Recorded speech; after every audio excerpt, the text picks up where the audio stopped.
सो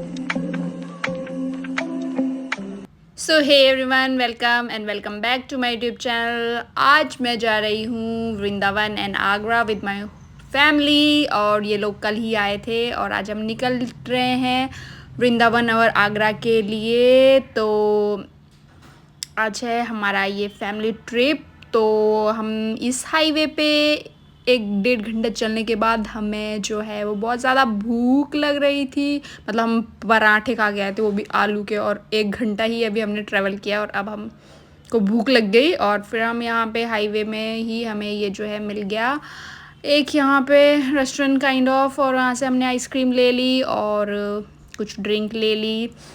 तो बहुत ज़्यादा लंबा सफ़र, 3-4 घंटे का सफ़र करने के बाद हम पहुँचे आगरा। आगरा में अब जो हमारा जो है वो एंट्री हो चुका है, तो जल्दी हमें देखने को मिलेगा जो है वो ताजमहल। मैं बहुत टाइम से जो है सोच रही थी कि मुझे ताजमहल देखना है एक बार तो, और अभी तक वो दिन नहीं आया। मतलब मैं पता नहीं कितने सालों से सोच रही थी कि मुझे आगरा जाना है, बट मुझे बहुत दूर लगता था। तो फाइनली, और यहाँ पे हम आगरा जो पहुँच चुके हैं, और यहाँ देखिए ऊँट वाली गाड़ी भी है। और सबसे पहले जो है हमें इन्होंने डायरेक्शन दिखाई पार्किंग की, और फिर हमने जाके, हमें नहीं पता आगे बहुत ज़्यादा दूर है जो आगरा है, मतलब ताजमहल है आगरा में, तो हम है ऑलरेडी।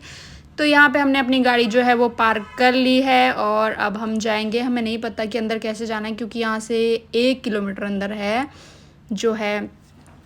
तो चलिए चलते हैं, देखते हैं। तो यहाँ पे जो है ये गाड़ी जो है हमें मिल जाएगी, जो भी है ये 20 रुपये पर पर्सन जो है वो आपसे जो है वो किराया लेगी। और फिर ये आपको 1 किलोमीटर अंदर चल के तो नहीं जा सकते, बहुत दूर लगता है, और वो भी इसी गर्मी में। तो हमारी जो ये गाड़ी है निकल चुकी है अब ताजमहल की ओर, और 1 किलोमीटर का डिस्टेंस हमें अभी यहाँ से जो है वो ट्रैवल करना है। तो रास्ते में हमें दिखे काफ़ी अच्छे अच्छे, देखो ये कितना अच्छा है, ये पता नहीं क्या है, बंगलो जो भी है। तो उसके बाद आगे जो है वो वहाँ के आसपास थी बहुत सारी जो मार्बल्स की जो शॉप और शॉप्स थी, और बहुत कुछ था वहाँ पे। मतलब होता ही है जहाँ पे हम टूरिस्ट प्लेस पे जाते हैं तो वहाँ पे होता ही है कि हम वहाँ से कुछ खरीदें, क्योंकि सबका होता है जब कहीं जाए हो तो फैमिली के लिए कुछ तो लेके आने का। तो इसलिए यहाँ पे भी बहुत सारा था। तो सबसे पहले यहाँ से हमें अब एंट्री करनी है, हम पहुँच चुके हैं। तो हम चले अब एंट्री की और इधर साइड में कुछ खाने पीने की और शॉपिंग करने के लिए भी सब तरह की जो है शॉप्स थी। ये कितनी प्यारी छतरी है यहाँ पे। तो यहाँ खाने के लिए भी कुछ खा सकते हैं, बट अभी जस्ट खा के ही आए हैं, तो अब सबसे पहले हम देखेंगे।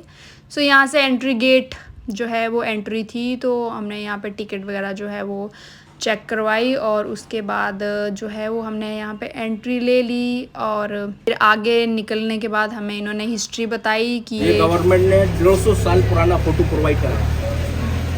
उनका प्रिंस फैमिली आया था, ब्रिटिश गवर्नमेंट का। आज में 22 वर्ष हो गया। छोटा छोटा गुम्बद दिखाई दे रहा है पत्थर का, व्हाइट वाला। हाँ जी हाँ जी। उसको काउंट करो कितना। अच्छा 11 उसके पीछे कितना हो गया, 22। 1 साल का एक डॉग। इससे आने वाले समय में पता लग गया ताजमहल कितने साल का। उसके मेमोरी के लिए बनाया, एक यादगार बनाया उसका। ये सारा कमरा जो दिख रहा है छोटा छोटा, ये उनका सोल्जर रूम, गेस्ट रूम उनका होता है। 210 कमरे, 105 इधर, 105 इधर। अच्छा। जो मुस्लिम लोग रीड करते हैं ना कुरान, हाँ जी हाँ जी। ये सब लिखा है कुरान में। हाँ, सब हाँ, पत्थर से लिखा गया ठीक है सब। ठीक है। हाँ अभी दिखाएंगे अंदर में उनका टूम, गेस्ट हाउस, सोम, वो सब। लाओ एक बार इधर खड़े हो जाओ, सब लोगों का एक फोटो इधर। तो यहाँ की जो भी हिस्ट्री है वो हमारा गाइड जो है वो हमें बता रहा था। तो ये यहाँ पे देखो कितने बड़े बड़े पत्थरों से बना ही है, मतलब इतना बड़ा बड़ा पत्थर कहाँ से लाए होंगे वो ढूंढ के।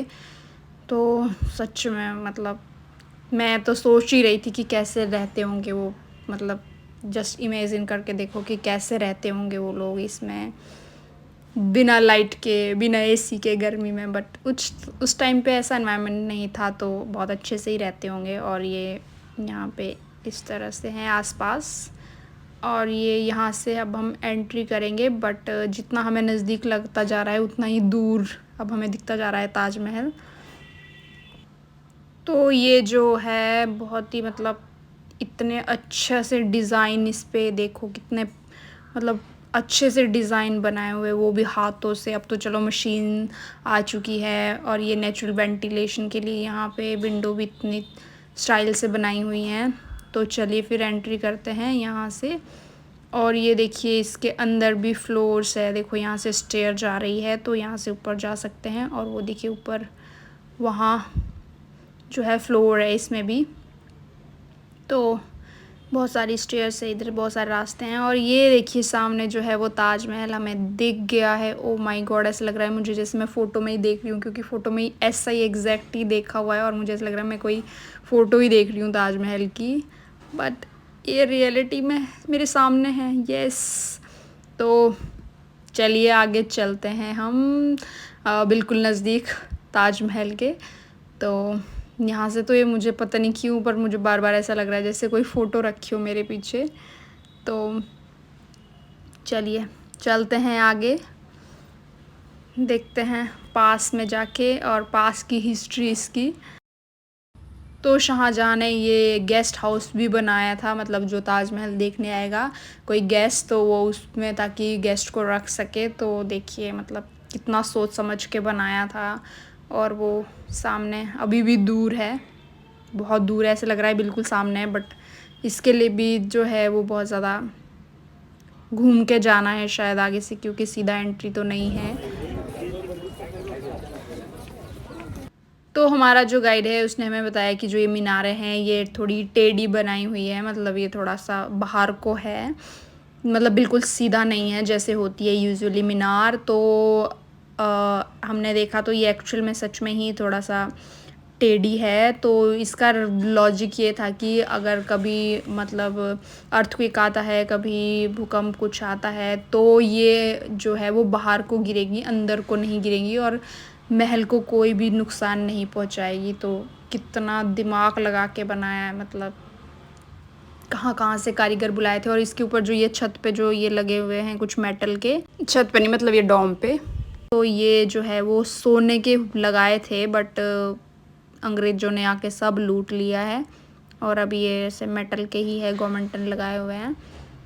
तो यहाँ पे है ये कुआं, और इसमें जब हमने झांक के देखा तो ये बहुत ज़्यादा गहरा कुआं है, मतलब नीचे पता नहीं कितना पानी होता होगा उस टाइम इसमें। तो अब तो ये बंद है, बट इसकी गहराई बहुत ज़्यादा थी। तो अब हम घूम के जो है वो जा रहे हैं ताजमहल में, जहाँ से एंट्री है ये रहा, हमें वहाँ जाना है मुड़ के। और तो फिर रास्ते में हमें ये जो है वो दिखा, तो हमारे गाइड ने बताया कि जब ये ताजमहल रेडी नहीं हुआ था तो मुमताज़ को मतलब उसकी डेथ के बाद उसको यहाँ रखा गया था, जब तक जो है वो महल बन के रेडी नहीं हुआ, तो उसके बाद उसको वहाँ पे शिफ्ट कर दिया। तो चलिए अंदर चलते हैं। और इसके लिए हमने ये दरवाजे देखे, ये लक्कड़ का दरवाज़ा, ये मुझे बहुत पसंद आता है, और आज भी ये वैसा का वैसा ही है, मतलब कितनी अच्छी लकड़ी होगी यार ये, जो अभी तक इसको कुछ भी नहीं हुआ है। तो चलिए वहाँ सामने है, और इधर को है भी, इधर को भी है कुछ, ये सारे जो है बने हुए महल। तो सबसे पहले हम शू कवर लगाएंगे, जो हमने यहाँ पे ख़रीदने पड़ते हैं, क्योंकि अंदर जो है वो शू कवर पहन के ही अलाउ है, क्योंकि अंदर मार्बल जो है वो ख़राब हो जाते हैं, काले हो जाते हैं, तो इसलिए शू कवर पहनते हैं। और फिर आगे बढ़ते हैं पास से देखने के लिए। तो फाइनली अब हम यहाँ पे पहुँच चुके हैं इसके नज़दीक, बस एंट्री करनी है। और तो भाई साहब बहुत ही ज़्यादा चमक रहा है और बहुत अच्छा लग रहा है, बट बहुत ज़्यादा गर्मी है यहाँ पे फ़िलहाल इस टाइम पे। तो यहाँ पे फिर से जो है टिकट चेक करवाने के बाद हमने एंट्री ले ली, और मैं ये दीवारों को छूना चाहती हूँ, मार्बल की दीवारों को, क्योंकि वाव। और ये देखिए यार कितना सुंदर जो है वो आसपास जो ये गार्डन है वो बहुत ही ज़्यादा अच्छे से मेंटेन है। तो यहाँ से थी हमारी जो है वो एंट्री इस महल के अंदर, ताजमहल के अंदर। सो यहाँ से हमने एंट्री करी, और वहाँ अपोजिट साइड में जो है वो एग्ज़िट था, मतलब इधर से एंट्री एंड ये अपोजिट में जो है वो एग्ज़िट, और ये रहा। तो ये फाइनली जो है वो मेरे सामने है, और वहाँ सामने से एंट्री करेंगे। ये है जो बनवाया था राजा ने महल। और यहाँ जो है इधर भी है एक और महल। तो यहाँ पे जो है इस मकबरे के अंदर जो है फ़ोटोग्राफ़ी वो मना है, तो अंदर नहीं ले जाऊँगी, तो बाहर आके आपसे फिर मिलती हूँ। अभी चल रही हूँ अंदर। और ये रही वो मीनारें जो कि तिरछी बनी हुई हैं। तो ये है यहाँ पे डिज़ाइन इसका, और इतने तरीके से बनाया हुआ और उसमें लिखा भी हुआ है उन्होंने।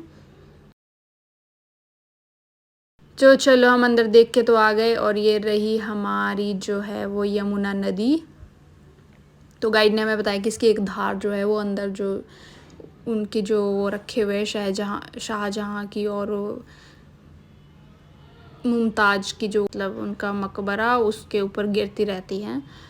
तो अंदर बहुत ज़्यादा ठंडा था सच में। अंदर उन्होंने नेचुरल वेंटिलेशन के लिए, जबकि बाहर इतनी ज़्यादा गर्मी, फिर भी वहाँ पे अंदर जो है वो ठंडी हवा आ रही थी कहीं से, पता नहीं कहाँ से आ रही थी। तो वो बहुत ज़्यादा मतलब उनको पता होता था कि नेचुरल वेंटिलेशन के बारे में बहुत ज़्यादा नॉलेज वगैरह थी। तो इतने अच्छे से वो बनाए हुए उन्होंने विंडोज़ एंड ऑल एयर के लिए, एयर पास के लिए। तो यहाँ से अब हम करेंगे एग्ज़िट, क्योंकि ताजमहल तो हमने देख लिया है। तो यहाँ से एग्ज़िट करने के बाद ये हमारा जो गाइड है वो हमें ले गया अपने लिंक के पास, जहाँ पे कि मतलब जहाँ से हम मिठाई ख़रीदें और फिर उसके कुछ मुनाफा हो। तो हमने यहाँ से ख़रीदी बहुत सारी जो है वो फ्लेवर वाली पेठे की मिठाई। और उसके बाद वो हमें ले गए इस मार्बल वाली शॉप पे। और यहाँ पे बहुत ज़्यादा जो अच्छे अच्छे जो है वो मतलब बहुत चीज़ें बनी हुई थी मतलब मार्बल की, और ये इतनी ब्लैक अच्छी लग ऑनिक्स रही है, थी। बेल्जियम से आता है। ये एब्लोनिश शेल है मतलब और ये कॉर्नेलियन है जो ग्लो करता है मूनलाइट में। यमन से और गुजरात से भी आता है ये वाला स्टोन। मैं दिखाता हूँ किस तरीके से ग्लो करता है ये मूनलाइट में। ये देखिए इस तरीके से लाइट पड़ता है ना, कुछ इस तरीके से ग्लो करता है। और कोई स्टोन देखेंगे वो नहीं करता है, सिर्फ ऑरेंज वाला ही ग्लो करता है। अच्छा, क्या नाम था इसका? कॉर्नेलियन। कॉर्नेलियन। हाँ, यमन से आता है, ये गुजरात में भी मिलता है। पूरा मार्बल ऐसे ट्रांसलूसेंट होता है। खोल। तो भाई यहाँ बहुत ज़्यादा जो है वो चीज़ें जो अट्रैक्टिव थी, मतलब इतनी अच्छी अच्छी डिज़ाइन में बनी हुई थी। और इतनी सारी चीज़ें थी, कप से लेके फ्लास्क से लेके प्लेट से लेके। और ये जो है स्टैचूज़ देख लो, हाथी एंड ऑल। और ये देखो ये सब यहाँ पे इतने बड़े बड़े मार्बल्स में बनी हुई ये डिज़ाइन। और वो सामने शेर भी है, देखो कितना अच्छा लग रहा है वो। और वो मार्बल है, बट ये बहुत ज़्यादा जो है वो कॉस्टली भी है। जितने सुंदर है उतने ही ज़्यादा इनकी कॉस्ट भी है। और ये यहाँ पे ताजमहल भी मार्बल में बना हुआ है। तो रेड वाला स्टोन है जो पूरा ग्लो करता है, जो अदर पीसेस है ब्लू वाला ग्रीन वाला ये ओपिक होता है। व्हाइट मार्बल पूरा ट्रांसल्यूशन करता है। जब मूनलाइट होता है ना, मूनलाइट के अंदर ताजमहल कुछ इस तरह दिखता है। बोल दो। तो यहाँ इन पे तो मेरा दिल ही आ गया यार, ये वाला कितना अच्छा लग रहा है। और ये भी बहुत अच्छा लग रहा है, मतलब वाओ। और वहाँ तो बहुत बड़े बड़े हैं ये डिज़ाइन में, तो बहुत अच्छे से बनाया हुआ, बहुत ज़्यादा क्रिएटिविटी से। ये सब देखने के बाद फिर हम गए ये साड़ी वाली शॉप पे। और ये बैम्बू रेशे से और बनाना इन सब चीज़ों से बनी हुई बहुत ही सुंदर सुंदर और बहुत अच्छी मतलब क्वालिटी की साड़ी यहाँ पे थी। और उसके बाद हमने ये गाड़ी फिर से ले ली और हम निकल पड़े वापस। इतना ज़्यादा धूप, इतनी ज़्यादा गर्मी लग रही थी ना कि मतलब बुरे हाल हो गए, बहुत ज़्यादा गर्मी थी यहाँ पे। तो हम निकल गए वापस। यहाँ पे बहुत सारे घोड़ा गाड़ी जाते हुए हमने देखा था, ऊँट वाली गाड़ी, अब देख रहे घोड़ा गाड़ी। तो हम निकल चुके हैं वापस। और अभी हमें जाना है, आज ही हमें वृंदावन भी जाना है। मतलब वृंदावन तो एक दिन में कवर नहीं होगा, बट मतलब हमें प्रेम मंदिर देखना था, तो हम निकल पड़े हैं वृंदावन के लिए। मतलब पहुंच ही गए हैं वृंदावन। वहाँ से निकलने के बाद ही अब हम बहुत सारा सफ़र करने के बाद यहाँ पहुँच चुके हैं। वैसे तो वृंदावन अगर आपको पूरा घूमना है तो 3-4 दिन लगेंगे, बट ठीक है, हमें तो इतना टाइम नहीं है हमारे पास, तो हम प्रेम मंदिर देखेंगे। तो अभी हम थक चुके हैं बहुत ही बुरे हालत से। तो फिर हमने यहाँ पे जो है वो एंट्री करी और हमें यहाँ पे हर एक मोड़ पे जो है वो मंदिर दिख रहा था, और वो भी कोई छोटा मोटा नहीं, बहुत बड़े बड़े मंदिर। तो मतलब कितना ज़्यादा बड़ा है वृंदावन घूमने के लिए, अगर वृंदावन में सारे मंदिर देखने हैं। तो फाइनली हम पहुँच चुके हैं और मैंने अपना झुमका भी पहन लिया है।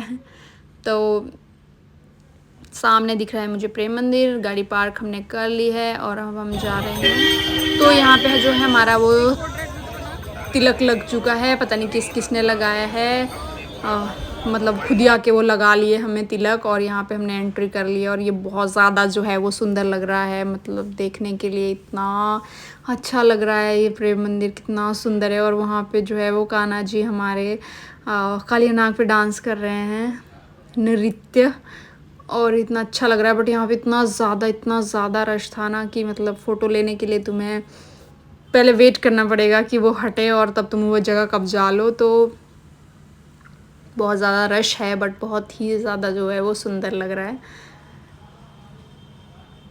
तो यहाँ पे जो है वो फाइनली हम पहुँच चुके हैं। जो हमारा एक था कि हमें प्रेम मंदिर भी देखना ही देखना है, तो हम पहुँच चुके हैं प्रेम मंदिर देखने। और अब हम अंदर जाके या आगे चल के इसके चारों ओर दिखेंगे, क्योंकि चारों ओर बहुत ज़्यादा सुंदर चीज़ें, कान्हा जी की जो बचपन की जो लीलाएं हैं, जो उन्होंने रास लीलाएं करी है, वो सब मतलब वो सब बना हुआ है उन्होंने वो अपने गायों के साथ। और बहुत ही अच्छे से बनाया है ये चारों ओर से ना, बहुत ज़्यादा सुंदर जो है वो मनमोहन कर देने वाला। और ये देखिए कान्हा जी और राधा, राधे राधे। तो ये चारों ओर हमने इसकी परिक्रमा करी और चारों ओर से बहुत ज़्यादा जो है वो सुंदर लगा ये मंदिर। और ये यहाँ पे जब उन्होंने वो पर्वत उठा लिया था, गोवर्धन पर्वत, क्योंकि बहुत ज़्यादा बारिश हो रही थी। तो यहाँ है राधा कृष्ण, और हमने ये चारों साइड की परिक्रमा, और हम मंदिर के अंदर जा चुके हैं। मंदिर के अंदर भी कैमरा अलाउ नहीं था, तो बस अब हम निकल रहे हैं वापस। आज के लिए बस इतना ही। Thank you for watching, tata bye bye.